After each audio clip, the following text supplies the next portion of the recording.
മണിയിലൂടെ VS മാനത്ത് കാണുന്നത് എന്ത് എന്നാണ് സൂപ്പർ പ്രൈം ടൈം അടുത്തതായി ചർച്ച ചെയ്യുന്നത്.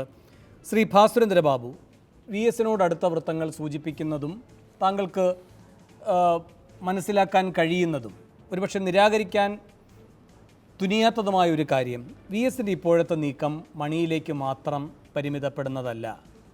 ഇപ്പോൾ ജനുവരിയിൽ ലാവ്ലിൻ കേസിൻ്റെ കാര്യത്തിലും ഹൈക്കോടതി തുടർ നടപടികളിലേക്ക് പോവുകയാണ്.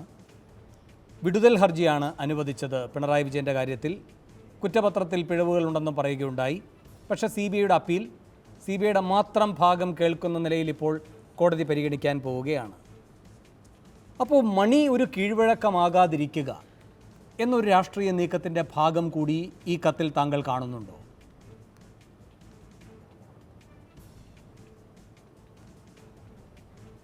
അല്ല, VSൻ്റെ സമീപന രീതിയിൽ അദ്ദേഹത്തിൻ്റെ പല രീതികളും പഴയ അനുഭവങ്ങളുടെ പശ്ചാത്തലത്തിൽ ഒന്നിലധികം മുള്ളുകളുള്ളതായിരിക്കും. സ്വാഭാവികമായും അതിനുള്ള സാധ്യത ഞാൻ തള്ളിക്കളയുന്നില്ല താങ്കൾ പറഞ്ഞത്. അപ്പോൾ അങ്ങനെ ഒരു വശം വരാം, നമുക്കതിലേക്ക് വരാം. അതിനുമുമ്പ് ഞാനൊരു ചെറിയ കാര്യം ഒന്ന് സൂചിപ്പിച്ചോളട്ടെ. ഇവിടെ സത്യത്തിൽ ഇപ്പം മന്ത്രിമാരായ അധികാരത്തിലിരിക്കുന്ന ആളുകളുടെ 3-4 അവർക്കൊക്കെ എതിരെ 3-4 ക്രിമിനൽ കേസുകളുണ്ട്. അവർ MLA ആകുമ്പോഴും മന്ത്രിയാകുമ്പോഴും ഒക്കെ ആ കേസുകൾ നിലനിൽക്കുന്നുണ്ട്. അതൊക്കെ തന്നെ ഇപ്പം മണിയുടെ കാര്യത്തിൽ എന്ന മാതിരി കൊലപാതക കുറ്റം ആരോപിക്കുന്നതായിരിക്കില്ല എന്ന് മാത്രമേ ഉള്ളൂ. പക്ഷേ ക്രിമിനൽ കേസാണ്. എനിക്ക് തോന്നുന്നത് ശ്രീ ഉദയഭാനു വക്കീലിന് അത് പരിശോധിക്കാവുന്നതുമാണ്. അദ്ദേഹത്തിന് അഭിപ്രായവും പറയാം. അത്തരം കേസുകൾ നിലനിൽക്കുമ്പോൾ അതിന് മുമ്പ് അദ്ദേഹം മന്ത്രിയാവുന്നതിന് മുമ്പ് വന്നിരിക്കുന്ന അവസ്ഥയിൽ നിലനിൽക്കുമ്പോൾ ഇവിടെ തന്നെ ചില പരാമർശങ്ങൾ തിരുവഞ്ചൂർ രാധാകൃഷ്ണൻ പറഞ്ഞ മാതിരി ഉണ്ടല്ലോ. ചില മന്ത്രിമാർക്കെതിരെ എന്തുകൊണ്ട് കോടതി ഹാജരാകുന്നില്ല എന്ന ചോദ്യത്തിന്, ജാഥ നയിച്ചതിന്, അതും ക്രിമിനൽ ഒഫൻസാണ്. ചോദിച്ചതിന് അങ്ങനെ കോടതി ചോദിച്ചിട്ടും അപ്പോഴൊന്നും ഇവർ രാജിവെക്കണമെന്ന് പറഞ്ഞിട്ടില്ല എന്ന് പറയുമ്പം രാഷ്ട്രീയമാണ് അതെല്ലാം. ശരിയാണ്. ഇപ്പം ഞാൻ നേരിട്ട് താങ്കൾ തന്നെ സൂചിപ്പിച്ചാൽ സുധാകരനെതിരെ സുധാകരൻ മന്ത്രിയായപ്പോൾ ആരും ഒന്നും പറഞ്ഞില്ലല്ലോ. രാഷ്ട്രീയമാണ് ആ കേസൊക്കെ. അതേമാതിരി തന്നെയാണ് CPM-ഉം ഇടതുപക്ഷവും മണിയുടെ കാര്യത്തിൽ രാഷ്ട്രീയമായി തന്നെയാണ് അത് കാണുന്നത്. കാരണം വളരെ വർഷം പഴക്കമുള്ള ഒരു കാര്യത്തെ ഒരു കമൻറ്റിൻ്റെ മേളിൽ അദ്ദേഹത്തിനെതിരെ വലിയ ഗൗരവതരമായ കേസാക്കി കൊണ്ടുവരുന്ന ഒരു രാഷ്ട്രീയ രീതി, ആ രാഷ്ട്രീയ രീതി നിലനിൽക്കുന്നത് കൊണ്ടാണ് രാഷ്ട്രീയമായതിനെ കാണുന്നത്. അതുകൊണ്ടാണ് പലപ്പോഴും വിശദീകരിച്ച ഈ കേസിലെ രാഷ്ട്രീയ പ്രതിയോഗികളുടെ അല്ലല്ല, ഞാനിത് പറഞ്ഞിട്ടില്ല സാർ. അതല്ല, രാഷ്ട്രീയ പ്രതിയോഗികളുടെ ഒരു നീക്കമാണ് ഇതെല്ലാം. അവർ ഭരിക്കുമ്പോൾ ഇങ്ങനൊരു കേസിൽ പെടുത്തുക, ഇപ്പോൾ അതിൻ്റെ പേരിൽ രാജി ആവശ്യപ്പെടുക, ഇതെല്ലാം ഒരു പക്ഷേ താങ്കൾ പറയുന്നത് പോലെ രാഷ്ട്രീയ അന്തർഗതങ്ങൾ ഉള്ളതായിരിക്കാം. പക്ഷേ VS ഇപ്പോൾ ഈ കത്തയക്കുന്നത് ഫെബ്രുവരി 14, 2009 PBയുടെ വാർത്താക്കുറിപ്പിൽ ലാവ്ലിനുമായി ബന്ധപ്പെട്ട് ഒരു ഭാഗം പറയുന്നതിൻ്റെ അടിസ്ഥാനത്തിൽ കൂടിയാണ്. ആ കാര്യത്തിൽ പറയുന്നുണ്ട്, പിണറായി വിജയൻ്റെ ഈ ലാവ്ലിനുമായി ബന്ധപ്പെട്ട കേസ് രാഷ്ട്രീയ പ്രേരിതമാണ്. CBI എന്ന കേന്ദ്ര ഏജൻസി ദൗർഭാഗ്യകരമെന്ന് പറയട്ടെ, രാഷ്ട്രീയ സ്വാധീനത്തിന് വശംവദമായി പ്രവർത്തിക്കുന്ന ഒന്നാണ് കേന്ദ്രത്തിൻ്റെ. എന്നിട്ട് മൂന്നാമത്തെ പാരഗ്രാഫിൽ പറയുകയാണ്, the CPIM has consistently held that any person holding public office should step down if they face prosecution by the CBI.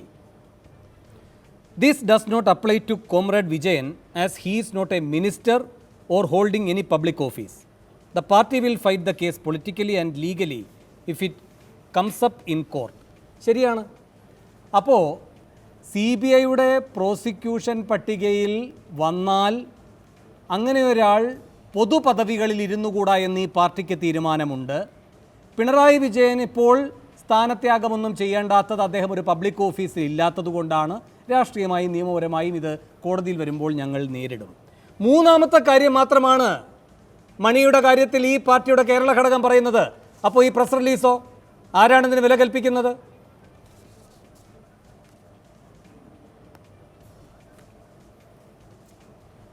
Yes, അതിലേക്ക് തന്നെ വരാം. ഞാൻ പറയുന്നത് ഇപ്പം ലാവ്ലിൻ്റെ കേസിലെ പോട്ടെ, അത് നമുക്ക് അതിലേക്ക് വരാം.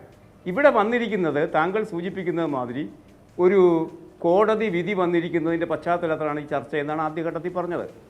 ഞാൻ അപ്പോൾ തന്നെ പറഞ്ഞു, ശ്രീ ഉദയഭാനു വക്കീലൊക്കെ ഉണ്ടല്ലോ ഇവിടെ, ആ നിരീക്ഷണം, കോടതിയുടെ ആ നിരീക്ഷണം ഈ കേസിൻ്റെ സ്റ്റാറ്റസിനെ മാറ്റുന്നതേയില്ല.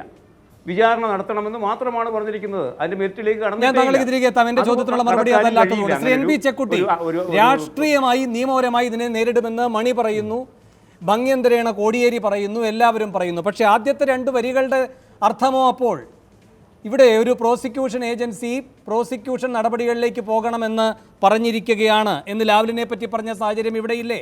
അത് CBI ആണ്, കേന്ദ്രമാണ്. ദുരുപയോഗം ചെയ്യുക എന്നും പറയുന്നുണ്ടവർ. CBI ആണ്, ഇവിടെ പോലീസാണ്. എന്ന് വെച്ചാൽ ഇരട്ട പ്രാധാന്യമാണ് സ്ഥാനം ഒഴിഞ്ഞു നിൽക്കണമെന്നത്. കാരണം നേരിട്ടുള്ള നിയന്ത്രണത്തിലാണല്ലോ പോലീസ്, മറ്റേതാകുമ്പോൾ നേരിട്ടുള്ള നിയന്ത്രണത്തിലല്ലല്ലോ. രണ്ടാമത്തെ വാചകം വിജയൻ ഈ ഒരു സ്ഥാനവും ഒഴിയേണ്ടതില്ല എന്നത് അദ്ദേഹം ഒരു പബ്ലിക് ഓഫീസിൽ ഇരിക്കാത്തതുകൊണ്ടാണെന്ന് പറയുന്നു. തീർച്ചയായും നേരത്തെ CPM-നെ സംബന്ധിച്ചിടത്തോളം ലാവിലെ ചർച്ച നടക്കുന്ന സമയത്ത് CPM വളരെ കൺസിസ്റ്റൻ്റ് ആയിട്ടുള്ള പൊസിഷനാണ് എടുത്തിട്ടുള്ളത്. അത് അധികാരത്തിൻ്റെ പദവികൾ ഏതെങ്കിലും ഉണ്ടെങ്കിൽ അധികാരത്തിൻ്റെ പദവികൾ ഇരിക്കുന്ന സമയത്ത് ഈ വിഷയങ്ങൾ വരുന്നു. അതല്ലാതെ പാർട്ടിയുടെ പദവികൾ ഇരിക്കുന്ന സമയത്ത് അദ്ദേഹത്തിൻ്റെ അഴിമതി ആരോപണം സംബന്ധിച്ച കാര്യങ്ങൾ പരിഗണിക്കേണ്ടതില്ല. പാർട്ടിക്ക് ബോധ്യമുണ്ട്, പാർട്ടി അന്വേഷിച്ചിട്ടുള്ളതാണ്, പാർട്ടി അന്വേഷിച്ചിട്ട് അദ്ദേഹം അക്കാര്യത്തിൽ കുറ്റവാളിയാണെന്ന് കണ്ടെത്തിയതാണ്. പക്ഷേ കോടതിയുടെ മുമ്പിൽ അത് കണ്ടെത്തിയിട്ടില്ല. അതുകൊണ്ട് തന്നെ അദ്ദേഹം അധികാരത്തിലിരിക്കാത്ത കാലത്തോളം പാർട്ടിക്ക് ബോധ്യമുള്ളതുകൊണ്ട് അദ്ദേഹത്തിനെതിരായിട്ട് ഒരു നടപടിയും പാർട്ടി ആഗ്രഹിക്കുന്ന നടപടി എടുക്കുന്നില്ല. പക്ഷേ ഇപ്പോഴൊരു സിറ്റുവേഷൻ എന്താ വെച്ചാൽ മണിയുടെ കേസിൽ കോടതി തന്നെ അദ്ദേഹത്തെ ശക്തമായിട്ട് അദ്ദേഹത്തിനെതിരായിട്ട് കേസ് നടത്താൻ ആവശ്യപ്പെടുന്നു. അദ്ദേഹം കേസ് നടത്തുന്ന സാഹചര്യത്തിൽ ആ കേസ് അട്ടിമറിക്കാനുള്ള ശക്തമായിട്ടുള്ള പദവിയിലാണ് അദ്ദേഹം ഇരിക്കുന്നത്. അതുകൊണ്ട് നിയമവാഴ്ചയെ അട്ടിമറിക്കുന്ന ഒരു സംവിധാനത്തോട് CPM-ന്റെ പ്രധാനപ്പെട്ട ഒരു നേതാവ് തന്നെ അതിന് നേതൃത്വം വഹിക്കുന്നതിനോട് പാർട്ടിക്ക് യോജിക്കാൻ കഴിയില്ല. പാർട്ടിയുടെ നിലവിലുള്ള കൺസിസ്റ്റൻ്റ് ആയ നിലപാടനുസരിച്ച് അങ്ങനെയുള്ള നിയമവാഴ്ചയെ അട്ടിമറിക്കുന്ന സംവിധാനത്തിനോട് അവർക്ക് യോജിക്കാൻ കഴിയില്ല. പ്രത്യേകിച്ചും അവർ അധികാരത്തിലിരിക്കുന്ന കാലത്ത് അവർ ചെയ്യുന്നത് ശരിയല്ല. അപ്പോൾ ആ ഒരു സാഹചര്യം സ്വാഭാവികമായിട്ടും മണിയുടെ കാര്യത്തിൽ മാത്രമല്ല, നാളെ ഒരു പക്ഷേ പിണറായി വിജയൻ്റെ കേസിൽ ആ കേസ് വീണ്ടും വിചാരണ തുടരേണ്ടതാണ്. അദ്ദേഹത്തെ ഒഴിവാക്കി കൊടുത്തത് സാങ്കേതികമായ കാരണങ്ങളാൽ ഒഴിവാക്കി കൊടുത്തത് ശരിയല്ല. ആ ന്യായമായ വിചാരണ നടക്കേണ്ടതാണ് എന്ന് കോടതി കണ്ടെത്തുകയാണെങ്കിൽ സ്വാഭാവികമായിട്ടും ഇതേ മാനദണ്ഡം, നേരത്തെ പാർട്ടി എടുത്ത മാനദണ്ഡം പോളിറ്റ് ബ്യൂറോ മെമ്പർക്കും ബാധകമാണ്, അതുപോലെ മറ്റെല്ലാ കമ്മിറ്റി മെമ്പർമാർക്കും ബാധകമാണ്. ആ നിലപാട് മാത്രമേ സ്വീകരിക്കാൻ കഴിയൂ. പക്ഷേ VS ഇപ്പോൾ എടുക്കുന്ന നിലപാട് ആ കാര്യങ്ങൾ പാർട്ടിയുടെ കൺസിസ്റ്റൻ്റ് ആയ നിലപാടുകൾ അദ്ദേഹം ചൂണ്ടിക്കാണിക്കുന്നു. അതിപ്പം മണിയുടെ കാര്യത്തിലാണ് ചൂണ്ടിക്കാണിക്കുന്നത്. നാളെ ഒരു പക്ഷേ പിണറായിയുടെ കേസിൽ അങ്ങനെ ഒരു സിറ്റുവേഷൻ വന്നാൽ VS അതുകൂടി ചൂണ്ടിക്കാട്ടിക്കൂടായികയില്ല. കാരണം അതാണല്ലോ ശരി. കാരണം പൊതു നിയമങ്ങളുടെ കാര്യത്തിൽ, പൊതുവായിട്ടുള്ള സമീപനങ്ങളുടെ കാര്യത്തിൽ ഇന്നയാൾക്ക് ഒരു പ്രത്യേകമായ എക്സംഷൻ കൊടുക്കാൻ കഴിയില്ല. അപ്പോൾ ഈ സാഹചര്യങ്ങളൊക്കെ നോക്കിക്കഴിഞ്ഞാൽ മണിയെ മാറ്റി നിർത്തണം എന്നുള്ള നിലപാടിലേക്ക് തന്നെയാണ് പാർട്ടിയുടെ കേന്ദ്ര കമ്മിറ്റി അടക്കമുള്ള ആളുകൾ എത്തുക. കാരണം വരാൻ പോകുന്ന നാളുകളിൽ പാർട്ടി വലിയ പ്രതിസന്ധിയിലേക്ക് എത്തിച്ചേരാനുള്ള സാധ്യത തടയേണ്ട ബാധ്യത കൂടി പാർട്ടി ലീഡർഷിപ്പിനുണ്ട്. ശ്രീ തിരുവഞ്ചൂർ രാധാകൃഷ്ണൻ, ഇങ്ങനെ വരുമ്പോൾ ഇതിൻ്റെ വ്യാപ്തി വർദ്ധിക്കുകയാണ്. മണിയുടെ കേസിലെ ഒരു നിലപാടിലേക്ക് മാത്രമായിട്ടല്ല ഇതിൻ്റെ ദൂരവ്യാപക ഫലം വരിക എന്ന് CPM-ന് അറിയാത്തതല്ല. അതുകൊണ്ടാണ് CPM ഇപ്പോൾ തന്നെ പറയുന്നത് ഇത് PB ഇങ്ങനെ ഒരു നിലപാടന്ന് എടുത്തത് ശരിയാണ്, പക്ഷേ അത് അഴിമതി കേസുമായി ബന്ധപ്പെട്ടാണ്. മാത്രമല്ല CBI ആണ് കേന്ദ്ര ഏജൻസി, അത് ദുരുപയോഗം ചെയ്യപ്പെട്ട ഒന്നാണ്. ഇവിടെ അങ്ങനെയല്ല, ഇത് ക്രിമിനൽ കേസുകളാണ്. ഈ ക്രിമിനൽ കേസുകൾ ഒരു പ്രസംഗത്തെ ചൊല്ലിയുള്ളത് അല്ലെങ്കിൽ രാഷ്ട്രീയ വിരോധം തീർക്കാനുള്ളത്, ഇതൊക്കെ അപ്പുറത്തും ഇപ്പുറത്തും ഉണ്ടായിട്ടുണ്ട്. പക്ഷേ അപ്പോഴൊന്നും ഇത്തരമൊരു ധാർമ്മികതയിൽ ഊന്നി നിന്നുള്ള നടപടിയിലേക്ക് ആരും ഇതിനു മുൻപ് അനിവാര്യമാണെന്ന നിലയിൽ നിലപാടെടുത്തിട്ടില്ല. അത്തരമൊരു സാഹചര്യമാണ് മണിക്ക് ഉള്ളത് എന്ന്. ദൂരവ്യാപക ഫലം മുന്നിൽ കണ്ടുകൊണ്ട് CPM മുൻകൂട്ടി എടുക്കുന്ന അടവാണോ ഈ മണി കേസിലെ നിലപാട്? അതോ ഈ കേസിൽ ഇങ്ങനെ തന്നെ പക്ഷേ CBI ഈ ലാവ്ലിനുമായി ബന്ധപ്പെട്ടൊരു പുതിയ സാഹചര്യം ഉണ്ടാക്കിയാൽ അപ്പോൾ മുഖ്യമന്ത്രി തന്നെ മാതൃകാപരമായി ഒഴിയുന്ന സാഹചര്യം ഉണ്ടാകും എന്ന വളരെ രാഷ്ട്രീയ സംശുദ്ധതയോടെയുള്ള ഒരു നിലപാടിൻ്റെ പ്രത്യക്ഷീകരണമോ എന്തായിട്ടാണ് താങ്കൾക്ക് തോന്നുന്നത്? ഇവിടെ സംശുദ്ധമായ രാഷ്ട്രീയ നിലപാടിൻ്റെ ഒരു തീരുമാനം നേരത്തെ തന്നെ അവരെടുത്തു. ആ ലൈനിൽ നിന്ന് അവർക്ക് മാറാൻ കഴിയില്ല. EP ജയരാജൻ്റെ കേസിൽ ഒന്ന്. രണ്ടാമത്തെ കാര്യം ശ്രീ MM മണിയുടെ പേര് കേസ് 120B, അതിനോടൊപ്പം തന്നെ 302, 34. അപ്പോൾ ഈ കേസുകളിൽ പ്രതിയായിട്ടുള്ള ഒരാൾ മന്ത്രിയായിക്കൊണ്ട് വിചാരണയെ നേരിടാൻ പോകുന്നു എന്ന് പറഞ്ഞാൽ, എന്നാൽ വിചാരണയെ നടത്തേണ്ട എന്ന് സാധാരണക്കാർ ജനങ്ങൾ പറയും.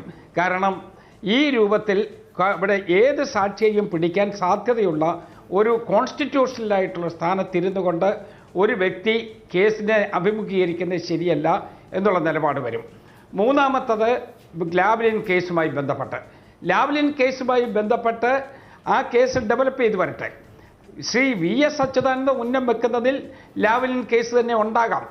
പക്ഷേ ഞങ്ങൾ പറയുന്നു ആ കേസ് ഡെവലപ്പ് ചെയ്ത് വരട്ടെ.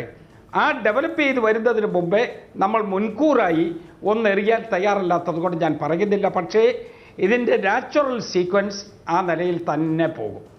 ശ്രീ തിരുവഞ്ചൂർ, ഒരു കാര്യം കൂടി, ഇതിലൊക്കെ നിങ്ങൾക്ക് ക്രെഡിറ്റ് എടുക്കാനുള്ള സാഹചര്യം ഇത്ര മാത്രം ചുരുങ്ങുന്നതിനെ നിങ്ങൾ എങ്ങനെയാണ് വിലയിരുത്തുന്നത്? അതാണല്ലോ ഇന്ന് കെ മുരളീധരനും പറഞ്ഞിരിക്കുന്നത്. ഭരണപക്ഷത്തിൻ്റെയും പ്രതിപക്ഷത്തിൻ്റെയും റോള് CPM തന്നെ ഏറ്റെടുക്കുന്നു. ഇപ്പോൾ താങ്കൾ നേരത്തെ പറഞ്ഞു EP ജയരാജൻ്റെ കാര്യത്തിൽ പിണറായി വിജയൻ ഉന്നതമായ മാതൃക കാട്ടിയെന്ന്, അല്ലെങ്കിൽ ആ സർക്കാർ കാട്ടിയെന്ന്. ക്രെഡിറ്റ് അവർക്ക് തന്നെ.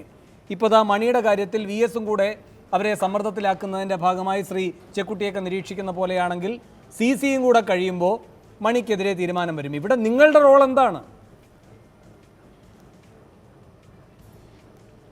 ഞങ്ങൾ ഈ കാര്യത്തിനകത്തൊക്കെ വളരെ വ്യവസ്ഥാപിതമായ രൂപത്തിൽ പോകും. ഞങ്ങൾ വ്യക്തിയുടെ മുഖം നോക്കിയല്ല, ഞങ്ങൾ ഇഷ്യൂസിൻ്റെ ശരിതെറ്റ് അനുസരിച്ചാണ് പോകുന്നത്. അതുകൊണ്ട് ഈ ഇഷ്യൂസിലൊക്കെ ഒരൊറ്റ മാർഗത്തിലേ പോകാൻ കഴിയും. ഏത് വ്യക്തിയായാലും അതിനകത്ത് ഡൈല്യൂട്ട് ചെയ്യാൻ സാധ്യമല്ല. അത് പ്രതിപക്ഷ ധർമ്മമല്ല. ആ പ്രതിപക്ഷ ധർമ്മം നിറവേറ്റിക്കൊണ്ട് തന്നെ മുന്നോട്ട് പോകേണ്ടി വരും. ശരി, ഞാൻ ഒരു ഇടവേളയിൽ കൂടി പോകാൻ, ഇടവേളയ്ക്ക് ശേഷം തിരികെ എത്താം.